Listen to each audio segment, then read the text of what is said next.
काम ऐसा करो कि एक पहचान बन जाए। काम ऐसा करो कि पहचान बन जाए। हर कदम ऐसा चलो कि निशान बन जाए। यहाँ जिंदगी तो हर कोई काट ही लेता है। यहाँ जिंदगी तो हर कोई काट ही लेता है। जिंदगी जियो इस कदर कि मिसाल बन जाए। जिंदगी जियो इस कदर कि मिसाल बन जाए। नमस्कार। बहुत अच्छे। साहित्यिक नमस्कार। टॉक विद गरिमा में आप सभी का स्वागत है।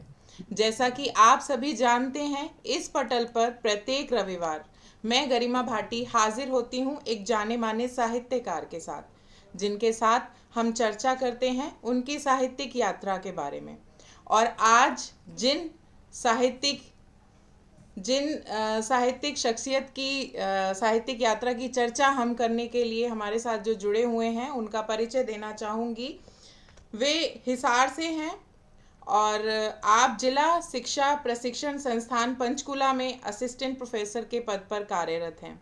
डॉक्टर अश्वनी शांडिल्य जी, आपका बहुत बहुत स्वागत है हमारे मंच पर। आपका छोटा सा परिचय जो है वो मैं देना चाहूँगी। वैसे तो जो आपकी लेखनी की साहित्यिक जो आपकी गतिविधियां हैं उनकी लिस्ट बहुत लंबी है, जिनकी चर्चा हम आगे की जो वार्ता है उसमें करेंगे, लेकिन बस संक्षेप में आपका परिचय जो है वो मैं देना चाहूँगी।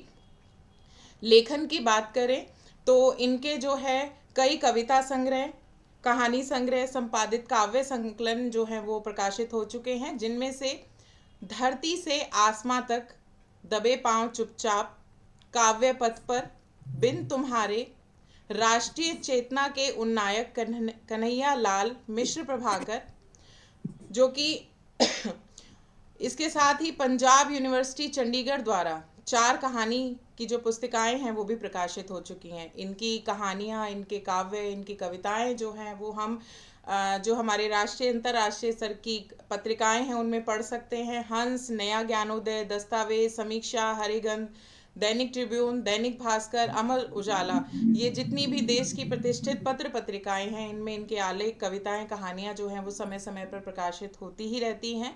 दूरदर्शन, आकाशवाणी और निजी टीवी चैनल पर इनके साहित्य संबंधी कार्यक्रम होते ही रहते हैं। राष्ट्रीय अंतर्राष्ट्रीय की संस्थाओं द्वारा इन्हें सम्मान भी मिल चुके हैं, जिनमें प्रमुख सम्मानों का मैं उल्लेख करना चाहूँगी। जयपुर साहित्य सम्मान, चंडीगढ़ लिट फेस्ट में अदब फाउंडेशन द्वारा भी ये सम्मानित हो चुके हैं। VHCA फाउंडेशन घरौंदा करनाल द्वारा कवि भूषण सम्मान भी आपको मिल चुका है।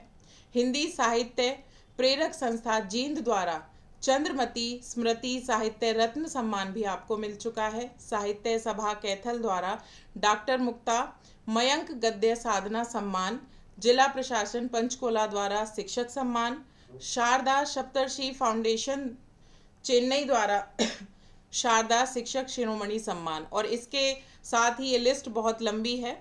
तो आगे की जो चर्चा है, आगे की जो और भी चीज़ें हैं वो हम आपकी वार्ता में आपके साथ डिस्कस करेंगे, और भी चीज़ें जो हैं वो आपसे सुनना चाहेंगे। तो सबसे पहले मैं डॉक्टर अश्विनी शांडिल्य जी का हमारे मंच पर बहुत बहुत स्वागत करती हूँ कि आज आपने कीमती समय हमें दिया। बहुत बहुत स्वागत है आपका। आपका भी बहुत बहुत धन्यवाद अपने मन से जोड़ने के लिए, और बहुत बहुत दिल से आभार आपका।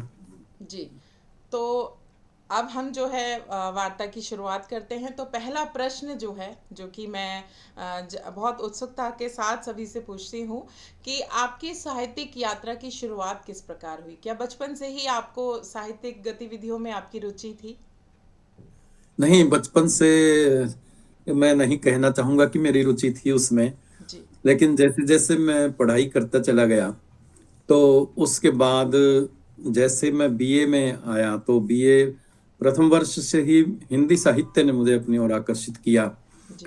और तब मेरी रुचि थोड़ी जागृत होने लगी। जैसे जैसे मैं हिंदी लेखकों की ओर, विशेषकर जो प्रसिद्ध लेखक थे हमारे, जी। उनकी रचनाएं जैसे जैसे पढ़ता गया तो फिर मैंने एमए में हिंदी विषय को अपने मन से चुना। जी। मैंने रोजगार के लिए उसको नहीं चुना था, बल्कि अपने मन से चुना। जी। तो एमए में प्रवेश करने के बाद बहुत सारे और रचनाकारों से, उनकी रचनाओं से मेरा परिचय हुआ, उनको पढ़ने का मौका मिला। जी। तब मेरी रुचि जागृत हुई हिंदी साहित्य के प्रति। और विशेषकर पहले मेरी पढ़ने में रुचि अधिक थी और बाद में लेखन शुरू हुआ। तो शुरुआती दौर में जैसे बहुत से लोगों के साथ, रचनाकारों के साथ होता है कि तुकबंदी से मैंने कविता लिखना प्रारंभ किया था। जी और उसके बाद फिर कविता का जो वास्तविक जो तेवर है उससे परिचित होते होते होते धीरे धीरे कि साहित्यिक वजन उसमें किस तरह से आता है, तो उन बातों से और बहुत बड़े बड़े रचनाकारों से मिलने का मुझे सौभाग्य प्राप्त हुआ। जी गरिमा जी, जैसे हिंदी सिनेमा के बहुत प्रसिद्ध गीतकार गोपाल दास नीरज, उनके साथ बैठने का मौका मिला, 2.25 घंटे उनके साथ बेड पर बैठकर बात करने का। बहुत खूब। निदा फाजली जी के साथ बात करने का मुझे मौका मिला, वसीम बरेलवी जी के साथ बातें करने का मौका मिला चंडीगढ़ आने के बाद। जी और शीन काफ निजाम, शहरयार खान, अरे वाह, अनुपम खेर जी से जो उनकी पुस्तक का विमोचन हुआ था चंडीगढ़ में, क्या तब बात। उनसे भी मिलने का मौका मिला। तो मेरा सौभाग्य, मैं कहूँगा कि इतने बड़े बड़े रचनाकारों के साथ मुझे बैठने का मौका मिला, उनसे बात करने का, उनके मार्गदर्शन का अवसर मुझे मिला। तो एक बहुत बड़ी प्रभु की कृपा मेरे ऊपर रही। बहुत तो इस तरह से माधव कौशिक जी का, जो आज भारतीय राष्ट्रीय साहित्य अकादमी के अध्यक्ष हैं जी भारत के, तो उनका आशीर्वाद मुझे यहाँ पर मिलता रहा वर्षों से, अभी भी मिल रहा है। जी बहुत ज्ञान प्रकाश विवेक जी बहुत बड़े साहित्यकार हैं, जी उनका आशीर्वाद मुझे मिल रहा है।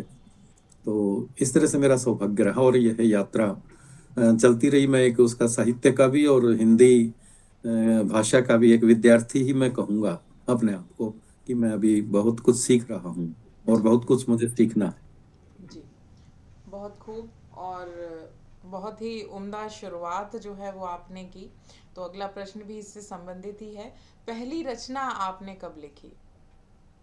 पहली रचना, यदि मैं कविता की बात करूं तो 1993 में मैंने लिखी थी, जी जो जिसको मैं तुकबंदी ही कहूंगा। हम्म, और धीरे धीरे फिर हमने गांव में, क्योंकि उस समय हम गांव में थे, जी और साहित्यिक संस्था, एक परिषद हमने चला रखी थी, नव जी जागरण साहित्य संस्था। जी तो उसमें जितने भी लिखने वाले थे उनको बुलाते थे, हम मासिक काव्य गोष्ठी करते थे। जी तो उसी समय हमारे जो वरिष्ठ साथी थे या आसपास के क्षेत्र के, जींद के आसपास के, तो उन्होंने बहुत अच्छा एक कवि सम्मेलन का आयोजन किया था जी उस गांव में, हमारे गांव में। तो उसमें मंच पर मुझे बोलने का अवसर मिला, पहली बार उस कविता को मैंने बोला।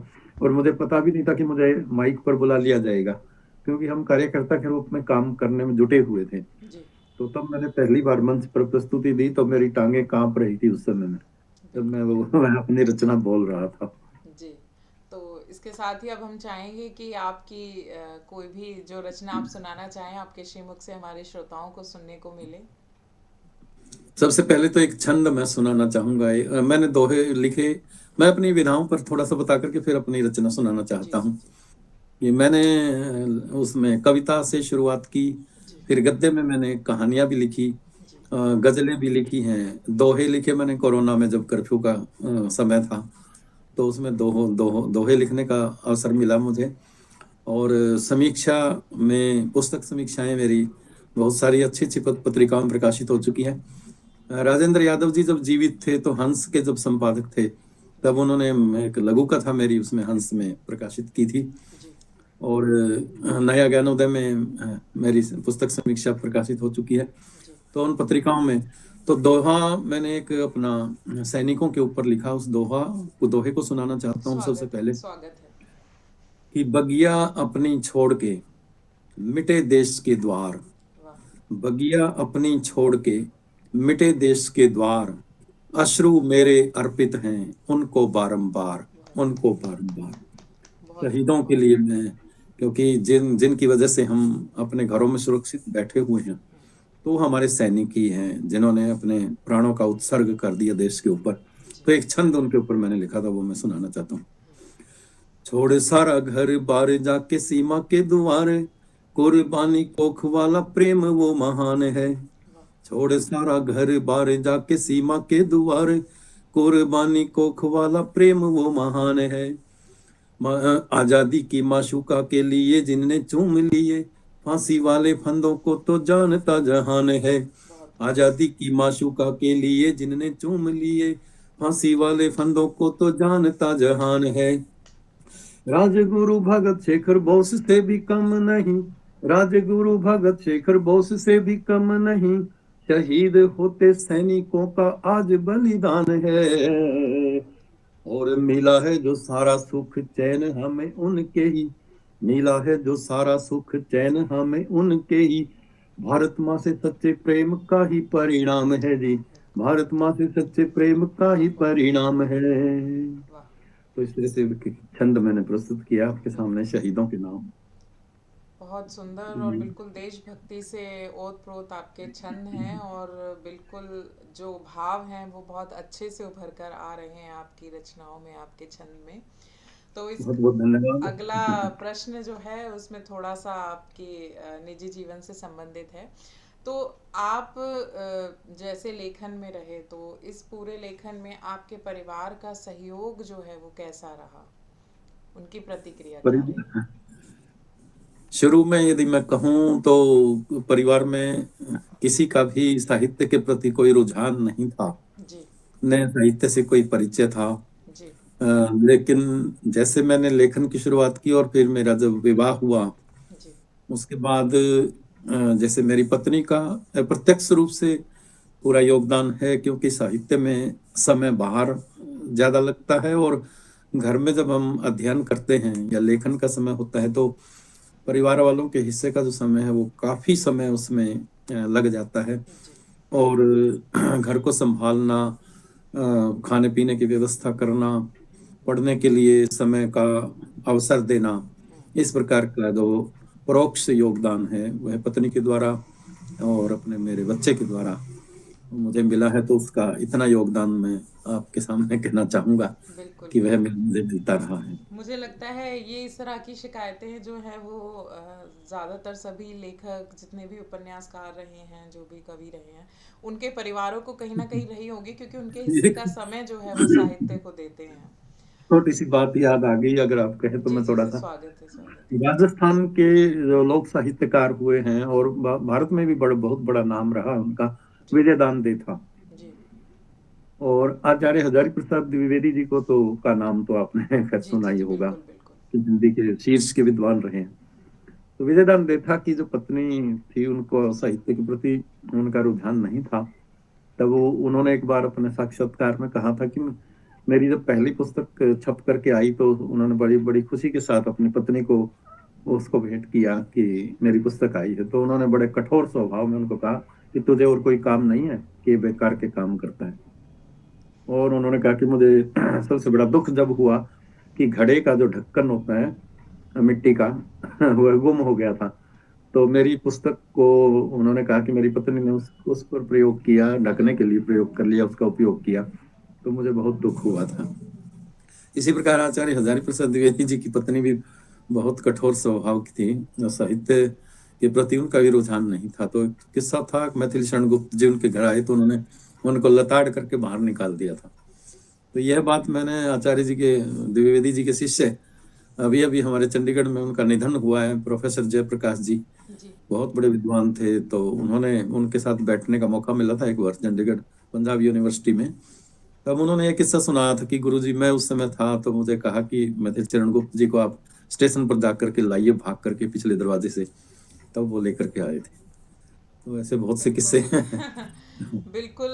जो साहित्यिक जिनमें रुचि नहीं होती है उनका ऐसा करना, कहीं ना कहीं सामान्य लोगों का ऐसा करना, एक नेचर सा में हम कह सकते हैं, ह्यूमन नेचर है वो, उसे हम समझ सकते हैं शायद। अगर हम वो लोग हमारे लिए बहुत पूजनीय हैं जिनकी भी साहित्य में थोड़ी सी भी रुचि होती है, हम समझते हैं कैसी भावनाओं से लिखा जाता है, कितनी मेहनत लगती है, और कितना ही समझना पड़ता है, गहन चिंतन होता है। जैसे होता है ना, 24 घंटे दिमाग में पंक्तियां दौड़ रही होती हैं कि अब ये लिखना है, जी या कुछ भी, हर सिचुएशन को भी और हर परिस्थिति बाहर भी अगर हम देख रहे हैं, चाहे हम प्रकृति में हैं, चाहे हम ट्रेन में बैठे हैं, तो भी हम उन चीज़ों को वैसे ही इवेलुएट करते हैं, वैसे ही हर चीज़ का अवलोकन चल रहा है, और दिमाग में एक कविता चल रही है, एक छंद चल रहा है सबको देखकर।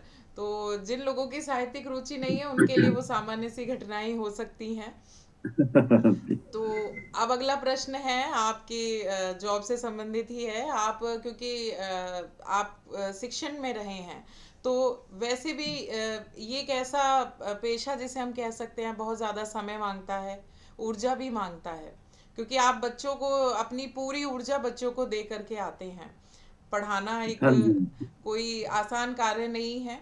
तो ऐसे में परिवार भी आपने देखा, अपना जो शिक्षण है वो भी आपने देखा, तो इस सब के साथ आपने लेखन कैसे मैनेज किया? लेखन के लिए, क्योंकि जब हम अपनी नौकरी करते हैं, और पेशे के लिए तो मैं अपने आप को ये सौभाग्यशाली मानूंगा कि शिक्षक का एक पेशा भगवान ने एक इनायत की हमारे ऊपर, कि ये सेवा करने का जो अवसर इसमें मिलता है ईमानदारी के साथ, जी। तो एक बहुत बड़ी जिम्मेदारी। और समाज में यदि कोई शिक्षक सच्चे मन से पढ़ाता है बच्चों को, और अपने विषय पर अधिकार के साथ पढ़ाता है, और अपना व्यवहार भी मृदु रखता है, जी। और बिना किसी ईर्ष्या के, बिना किसी द्वेष के अपने विद्यार्थियों के साथ व्यवहार करता है, तो ये कि बहुत बड़ी देन है उस परमात्मा की। तो मैंने अपने नौकरी के व्यवसाय, इसमें व्यवसाय को यदि दिया, आप ले शिक्षण के व्यवसाय को, तो मैंने आनंद के साथ यह काम किया। बहुत बड़ा आनंद मुझे आता रहा, बिल्कुल। और आ रहा है अभी भी। लेखन का जो मैंने आप बात कह रही हैं, तो उसके लिए फिर बस रात का ही समय बचता है, या फिर सुबह का, क्योंकि मुझे सुबह बहुत जल्दी उठने की आदत है अपने स्वास्थ्य के लिए। और लेखन का भी जो रात का समय मिलता है, या फिर सुबह का मिलता है, बिल्कुल। जब सारे सोए होते हैं। बिल्कुल एकदम शांत वातावरण में ही हम जो है पंक्तियों को जोड़ जोड़ कर कुछ नई रचना जो है बना सकते हैं। शोरगुल में शायद ऐसा संभव नहीं हो पाता। ऐसा संभव नहीं है, शोरगुल में संभव नहीं है। बिल्कुल बिल्कुल। तो लेखन के साथ साथ और क्या क्या करना पसंद करते हैं आप? मैं लेखन के साथ सबसे ज्यादा जो प्राथमिकता देता हूँ, वह स्वास्थ्य को देता हूँ। उसमें योग, जिसमें आसन प्राणायाम, और जैसे दौड़ लगाना, पार्क में जाना, तो इसका मैं रूटीन नहीं तोड़ता। बिल्कुल, बहुत अच्छी जैसे बात अब है। सर्दियाँ आ गई, तो घर में रह करके प्राणायाम, और जैसे मौसम ठीक होता है तो फिर बाहर पार्क में, क्योंकि चंडीगढ़ बहुत ही खूबसूरत शहर है जहाँ पर मैं रहता हूँ। बिल्कुल। तो मैं स्वास्थ्य को प्राथमिकता देता हूँ। और दूसरा, संगीत सुनना, उसमें भी क्लासिकल और सूफी जो संगीत है, वह मेरी सबसे ज्यादा रुचि उसके अंदर है। बिल्कुल, बहुत खूब। और आपके जो हम शौक कह सकते हैं वो बिल्कुल एक अध्यापक और एक लेखक से बिल्कुल जुड़े हुए महसूस होते हैं। ऐसी चीज़ें जिससे लेखन में और निखार आएगा, संगीत सुनना, सैर करना, ये सब चीज़ें मुझे लगता है लेखन के लिए बहुत ज़रूरी हैं।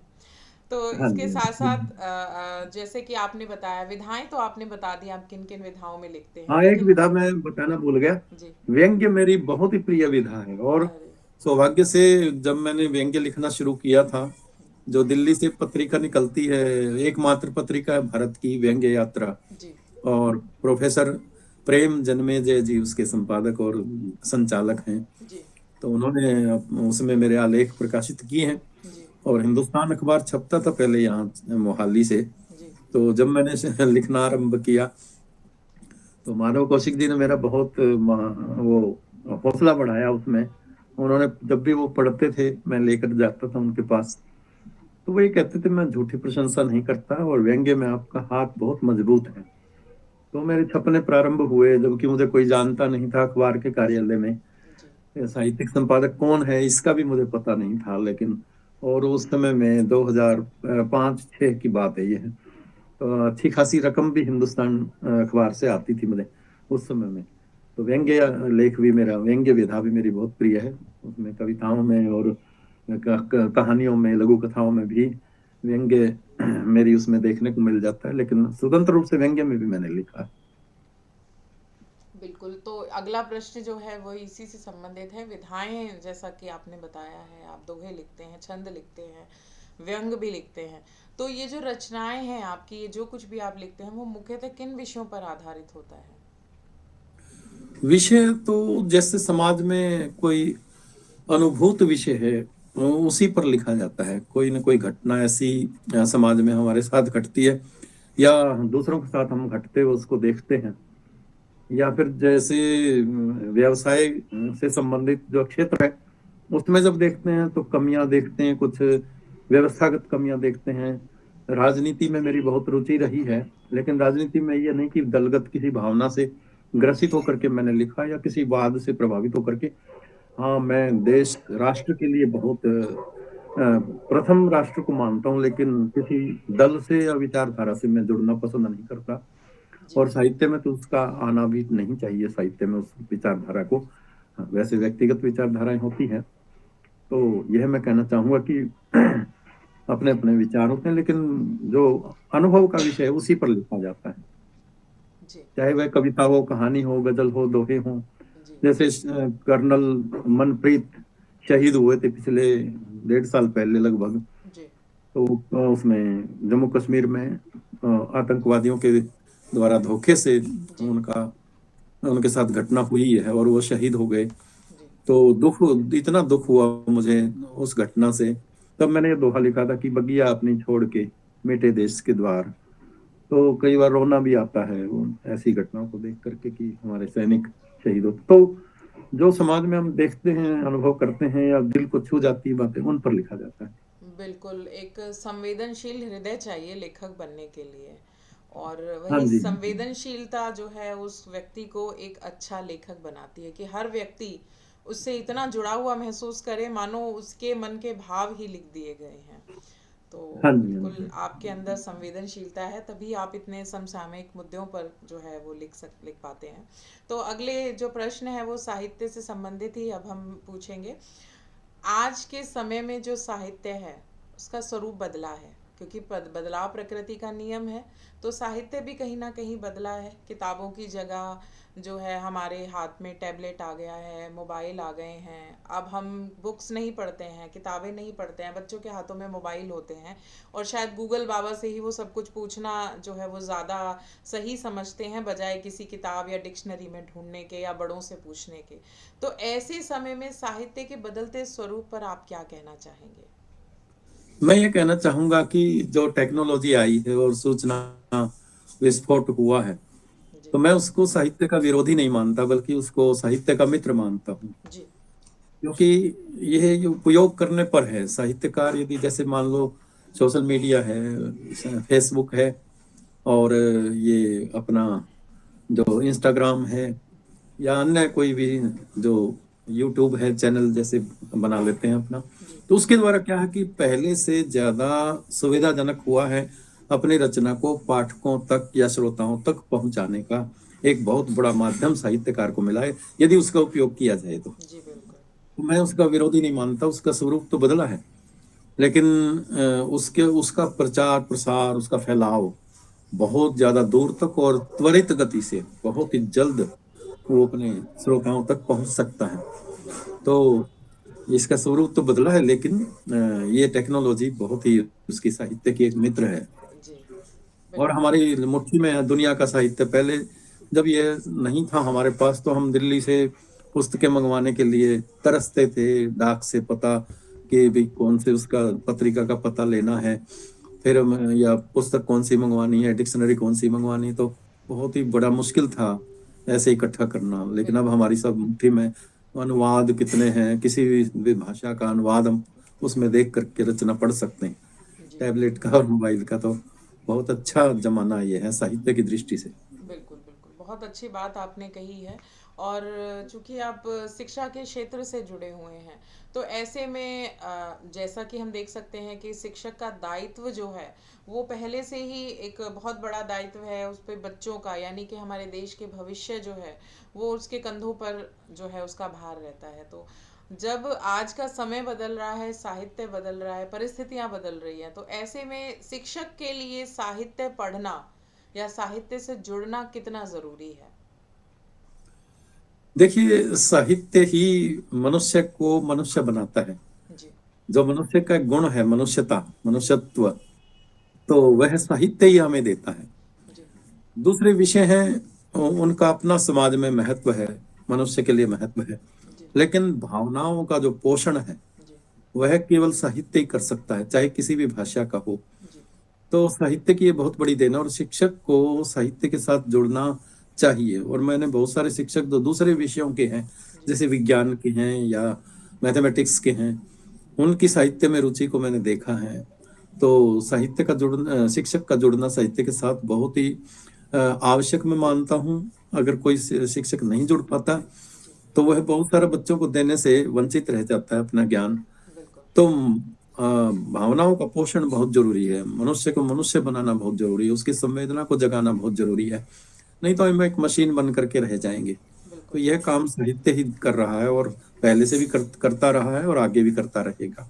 और अगला प्रश्न भी मैं इससे ही जोड़ना चाहूँगी कि छात्र आजकल के जो बच्चे हैं जो कि साहित्य में जिनकी रुचि नहीं है, मोबाइल में और ऐसी चीज़ों में ही, और अब तो इतना ज़्यादा एक्सपोजर बढ़ गया है हर चीज़ का कि वो शाम लंबी नहीं होती हैं जिनमें बच्चे खेलते थे ना, गलियों में खेल रहे हैं, वो बहुत लंबी हाँ शामें जी, हाँ होती थी जो जी। हम लोगों ने बिताई हैं। पर अब हमारे हम्म। बच्चों को इस तरह की शामें नहीं मिलती, क्योंकि कहीं ना कहीं वो मोबाइल है। उसके साथ ही सिर्फ मोबाइल को ही नहीं कहेंगे, कंपटीशन इतना बढ़ गया है कि बच्चे ट्यूशन जा रहे हैं और दो चार कोचिंग क्लासेस ले रहे हैं, इधर उधर बच्चों को भागना पड़ रहा है। तो ऐसे में बच्चों को, छात्रों को, जो हमारा ये जो साहित्य है इतना विस्तृत, इतना विशाल, जो कि हमारी संस्कृति से बच्चों को जोड़ सकता है, उससे जोड़ने के लिए क्या करना चाहिए शिक्षकों को? तो मैं यही कहना चाहूंगा, आपकी अभी प्रश्न में ध्यान से सुन रहा था जी। कि यह दायित्व बच्चों को साहित्य से जोड़ने का एक अच्छा शिक्षक कर सकता है, जी। यदि वह साहित्य को बहुत उनके बच्चे के स्तर तक, जी। और लेखक ने जिस भाव को लेकर के लिखा है, जी। यदि उस स्तर तक जा करके बच्चों को उससे जोड़ दे, जी। तो बच्चों की अपने आप रुचि उसमें साहित्य में जागृत होती है और वो लंबे समय तक बनी रहती है। जी। जैसे हम कविता पढ़ाते हैं, यदि उसको पूरे हाव भाव के साथ उसमें पूरा बच्चे को रसास्वादन कराए, उस भाव के स्तर तक ले जा करके पढ़ाए, यदि उसको गा करके पढ़ा सकता है, या वीर रस की कविता है तो उसको यदि हम पूरे जोश के साथ, मैं एक छंद सुनाना चाहूंगा। हमारे भूषण कवि हुए रीतिकाल स्वागत है। में, जी। तो उन्होंने एक छंद लिखा था, महाराज शिवाजी का उसमें वर्णन किया था। तो हम जब उसको सुनाते हैं उसी भाव में, तो बहुत सारी जो हम बच्चे जो है ना, उससे आनंदित होते हैं बच्चे। और कई बार क्या होता है कि जो कविता हम सिलेबस से पढ़ा रहे हैं, पाठ्यक्रम से, तो उसके साथ उसका भाव का साम्य, जी। भाव की समानता को जोड़ने के लिए यदि किसी अन्य कवि की रचना को यदि बच्चों के सामने रखा जाता है, जी। तो वो बड़े खुश होकर के सुनते हैं, बड़ी रुचि के साथ सुनते हैं। तो बिल्कुल। एक छंद मैं थोड़ी सी देर में ही स्वागत सुनाना है, चाहता हूँ। स्वागत है, स्वागत तो वो चार रंगों की सेना जब सजा करके चलते थे महाराज शिवाजी, तो उसका वर्णन भूषण ने किया है कि साजी चतुरंग वीर रंग मृत्यु रंग चढ़ी सर जसी वाजी जंग जीत न चलत है। भूषण भनत नाद विहद नगारन के नदी नद मद गबरन के रलत हैं। हेल फैल खेल फैल खल में गैल गैल गजन की ठेल पेल सैल उलसत हैं। तारा सो तरनी धुरी धारा में लगत जिमी थारा पर पारा पारा वार यूं हालत है। है। वाह। तो इस तरह से अगर उनका फिर उसकी व्याख्या करें बच्चों के वीर सामने, रस इसी से तरह से। बिल्कुल ओतप्रोत रचना। हाँ जी, वीर रस से बहुत बिल्कुल। बहुत रचना है। तो वो पहले राष्ट्रीय कवि भी माने गए हैं कि जी। वो दरबारी कवि होते हुए भी वो राष्ट्रीयता से भरपूर कवि अपनी रचनाएं लिखते थे। जी। तो वो मुझे बहुत प्रिय कवि हैं, भूषण कवि। जी।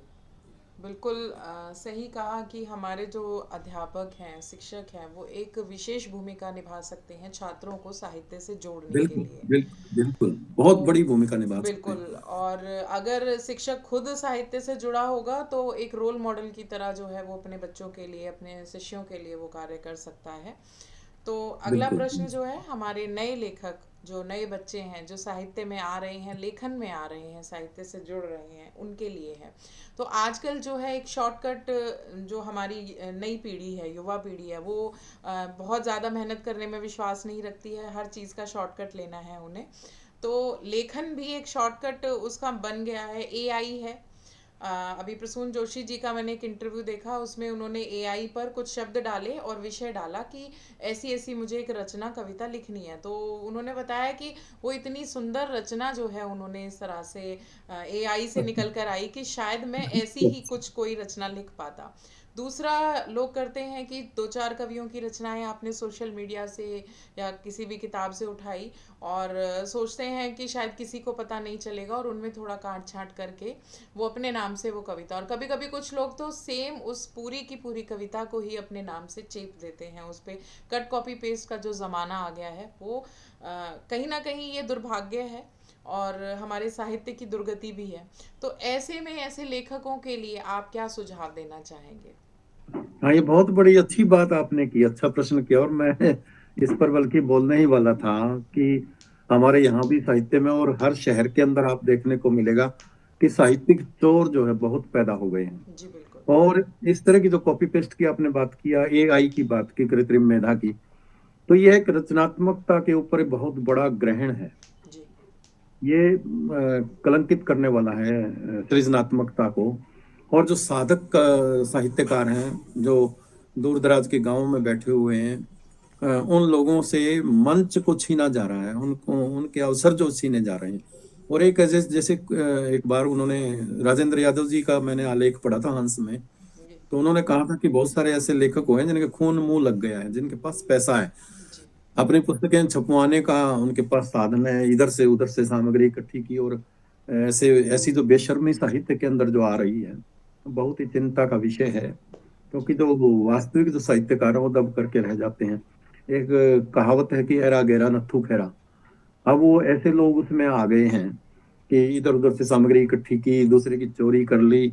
अब हमारे यहाँ पर ही चंडीगढ़ के आसपास जो ट्राई सिटी बोलते हैं, मोहाली, चंडीगढ़, पंचकुला, उसमें 5 चोर तो हमारे साहित्यिक चोर पूरे डिटेक्ट हुए हैं, जिन्होंने, एक तो मैडम है यहाँ पर अपनी पुस्तकों का विमोचन करवा रही है, आज भी मैं फेसबुक पर देख रहा था।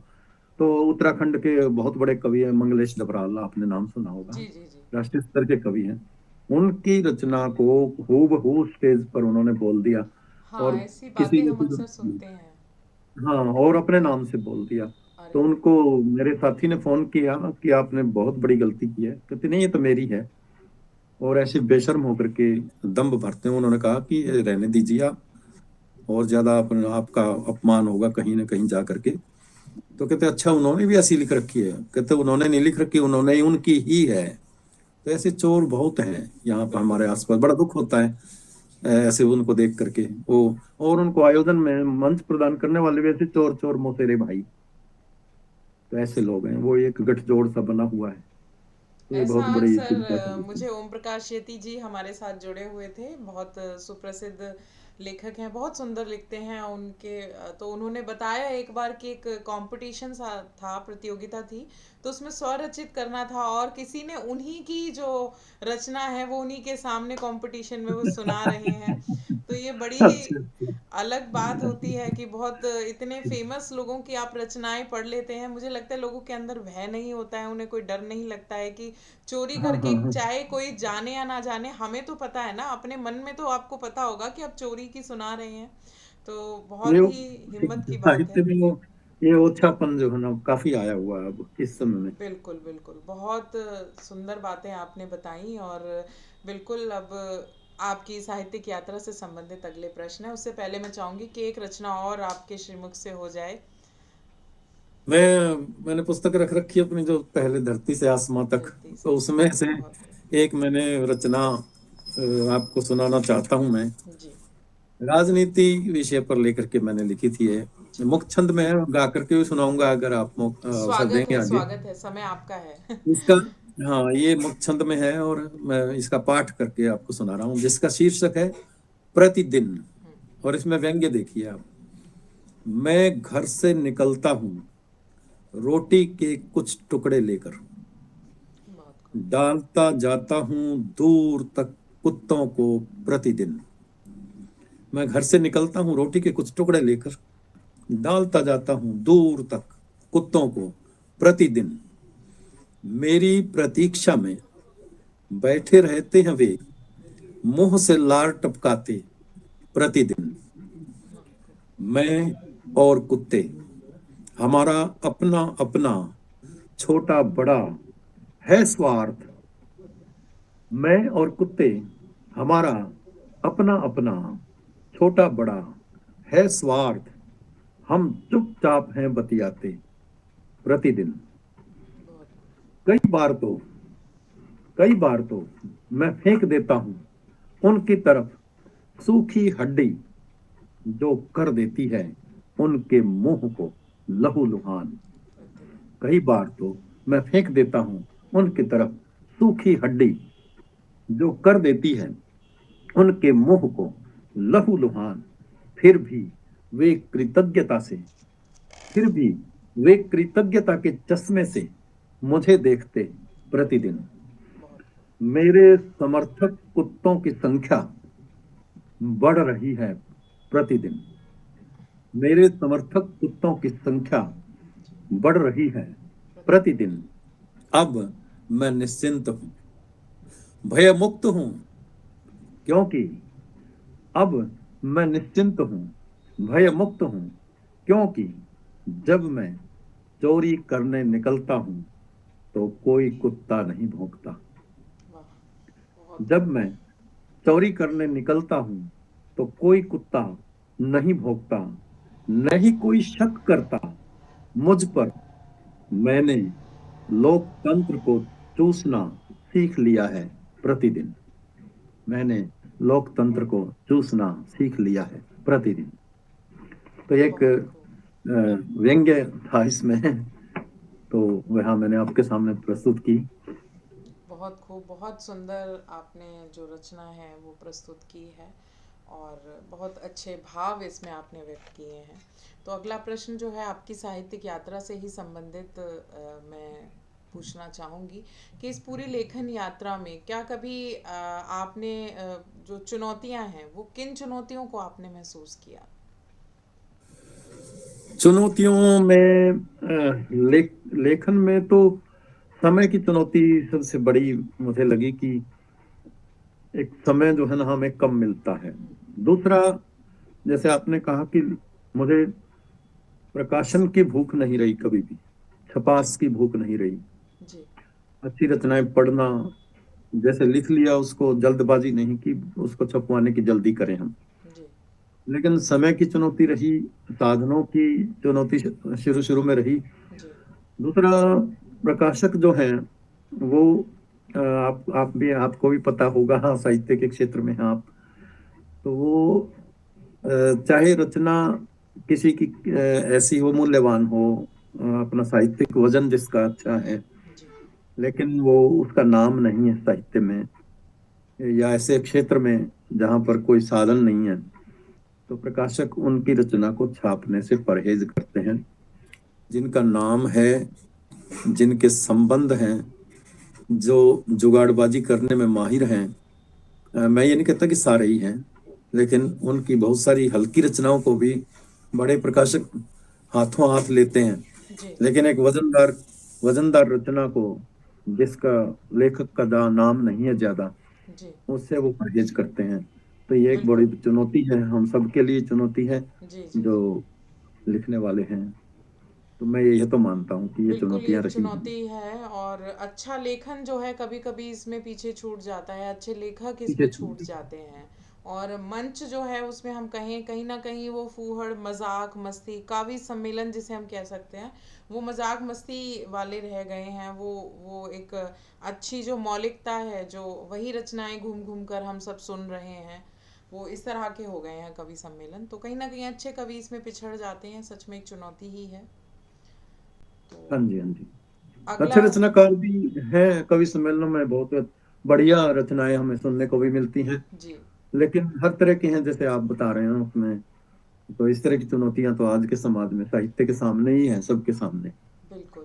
तो अगला प्रश्न जो है वो आपकी साहित्यिक यात्रा से संबंधित ही है कि इस पूरी साहित्यिक यात्रा में क्या कभी आपने महसूस किया जिसका आपको अफसोस होता हो कि ये मुझसे छूट गया, या काश मैं ऐसा और कर पाता? ऐसा तो, जो ज्यादा अति महत्वाकांक्षी जो होता है उसको तो लगता है। जी। लेकिन यह कई बार ये होता कि अच्छे लेखकों की, जो विश्व में और भारत में, हिंदी के और दूसरे, जैसे दूसरी भाषाओं के जी। बहुत बढ़िया रचनाकार जो हैं, उनकी पुस्तकें पढ़ने का कई बार जी। अवसर नहीं मिल पाता, हमें समय नहीं मिल पाता। जी। तो वह लगता है कि हमसे कुछ छूट गया है। जी। या अपनी व्यस्तताओं के कारण, नौकरी की व्यस्तताओं के कारण, जिम्मेदारी, घर की जिम्मेदारियों के कारण। तो वह तो थोड़ा सा मैं अनुभव करता हूँ कि जैसे रूसी लेखक हैं टॉल्स्टॉय, अंतोन चेखव, कि उनके सारे साहित्य को हम पढ़ पाते, जी। या और दूसरे बहुत श्रेष्ठ लेखक हैं बड़े बड़े विश्व के, तो उनको हम पढ़ पाते पूरा।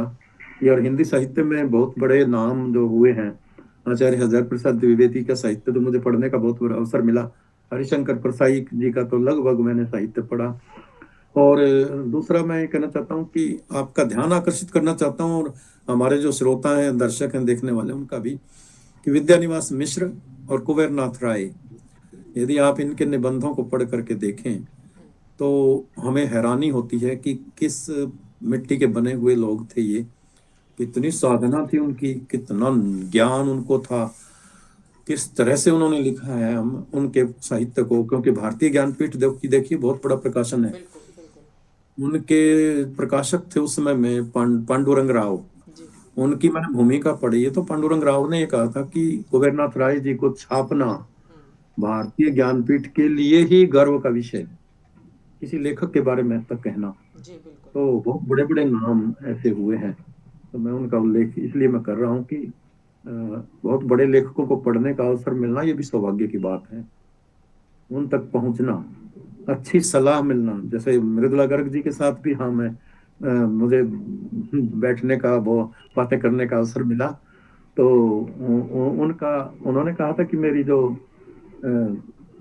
शिक्षिका थी, उन्होंने बहुत बड़ा योगदान दिया था उसमें चुनने का, कि जी, क्या पढ़ा जाए, क्या न पढ़ा जाए। जी। बहुत वैसे सुंदर बातें, और बिल्कुल बहुत ही सार्थक जो वार्ता है वो रही है।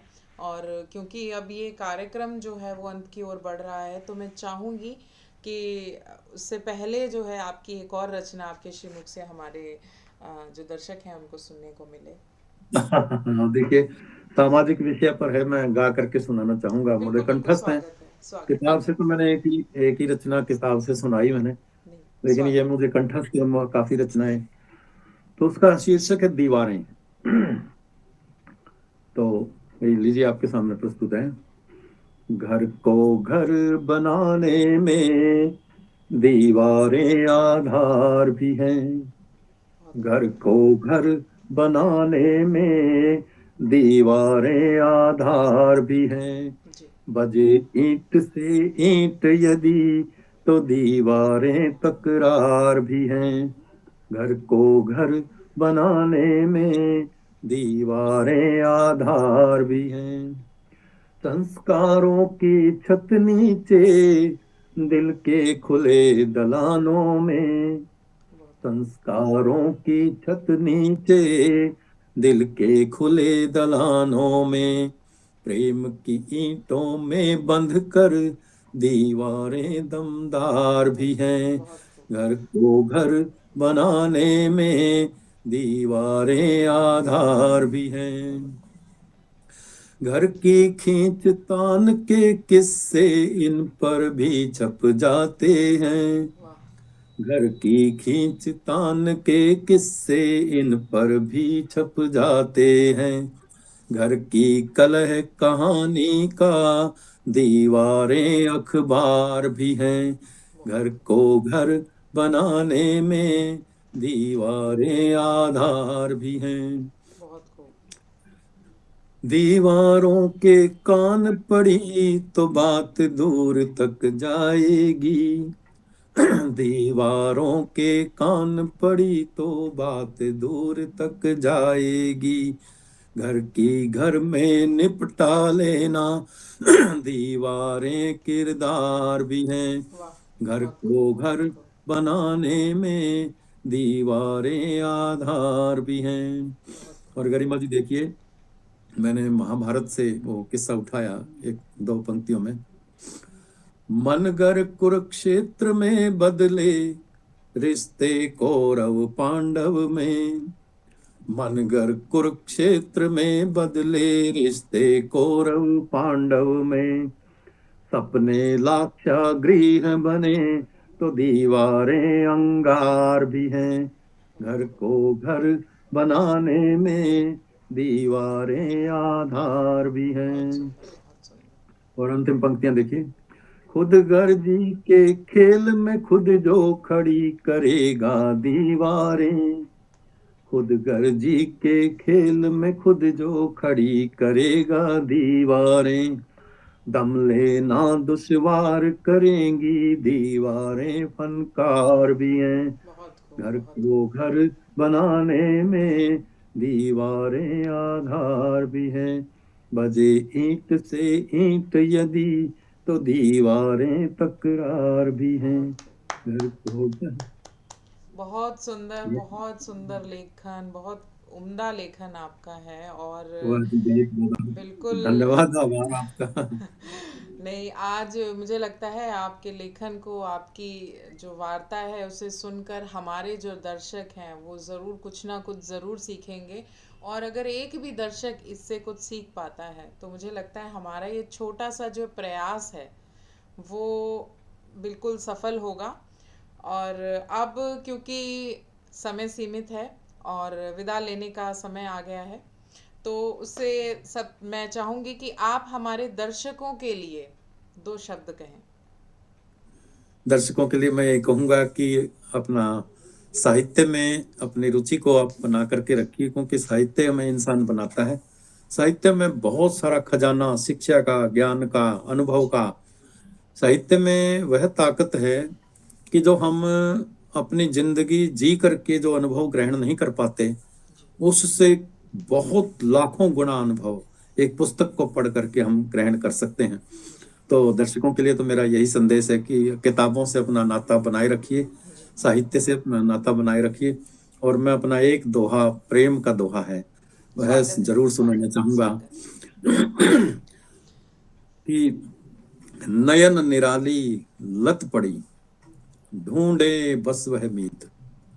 नयन निराली लत पड़ी, ढूंढे बस वह मीत। क्या कहना है। कान बगावत कर रहे, सुने उसी के गीत, सुने उसी के गीत। बहुत खूब, बहुत खूब। बहुत ही सुंदर रचनाएं जो हैं वो हमारे दर्शकों को आज डॉक्टर अश्विनी शांडिल्य जी के श्रीमुख से सुनने को मिली हैं। और मुझे लगता है उतना ही आनंद आज हमारे दर्शकों को, श्रोताओं को मिला होगा। और अब हम विदा लेने का समय आ गया है, तो उससे पहले दो पंक्तियां जो है वो मैं कहना चाहूँगी कि ये ज़िंदगी हंसी है, इसे प्यार करो।